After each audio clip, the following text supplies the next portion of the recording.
Welcome to Samba Samba. Enjoy the video. In this video, I will explain how to file for unemployment in Illinois. First, it's crucial to understand the basic eligibility requirements. You must be unemployed through no fault of your own and have earned a certain amount of wages during your base period.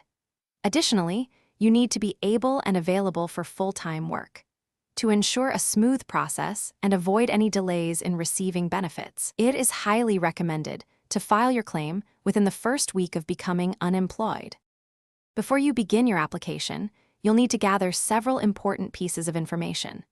Make sure you have your Social Security number and a valid driver's license or state identification card. You'll also need detailed contact information for all employers you've worked for in the past 18 months, including employment dates and the reason for your separation. Having wage records, such as W-2 forms or pay stubs, will also be very helpful. If you are claiming dependents, their names, Social Security numbers, and dates of birth are also required. The primary way to file your unemployment claim is online through the Illinois Department of Employment Security website. This is often the fastest and most convenient method. Alternatively, you can file by phone using the statewide number, which is 800-244-5631.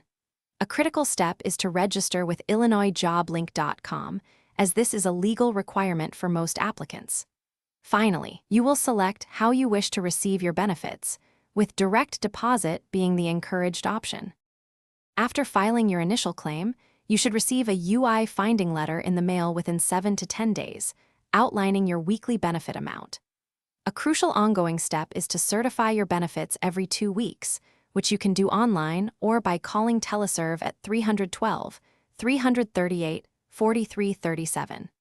During certification, you must accurately report any gross wages earned. Be aware that you might be scheduled for an adjudication interview to verify your eligibility, so keep an eye out for any communication from the department. Thanks for watching.